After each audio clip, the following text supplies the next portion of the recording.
So you know those Nike ads, the ones with the slow motion and the epic music and the athlete doing something impossible. Michael Jordan, Serena Williams, just do it. You've seen them 1,000 times. Cool brand, right? Aspirational, premium.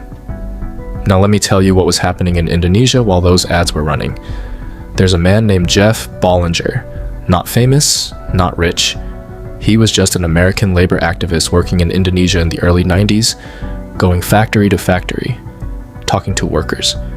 And one day he walks into a Nike supplier factory, and what he finds, he can't let go of. Workers making 14 cents an hour.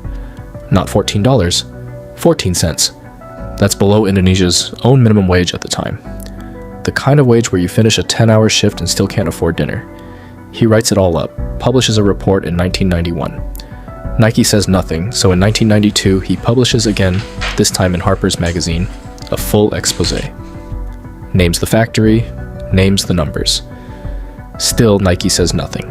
So the protests start. Barcelona Olympics. 1992.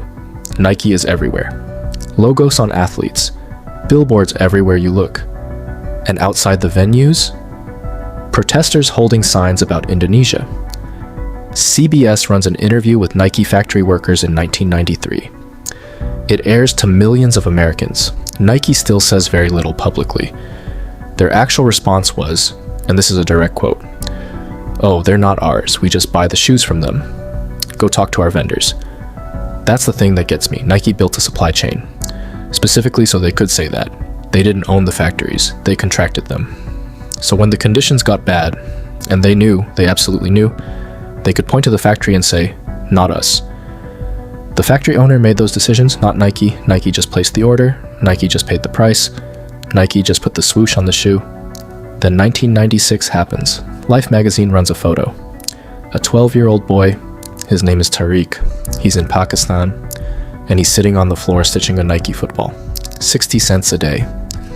That photo breaks the internet before the internet existed. It goes everywhere, every newspaper, every news broadcast. People are looking down at their Nikes and feeling sick. Nike sales start dropping, layoffs happen. And finally, in 1998, 7 years after Ballinger first published his report, Nike CEO Phil Knight stands up at the National Press Club in Washington and says publicly, "The Nike product has become synonymous with slave wages, forced overtime, and arbitrary abuse." He said that about his own brand. They spent the next decade trying to fix it. Factory audits, labor reports, new codes of conduct, and they mostly rebuilt the brand. But here's what nobody talks about.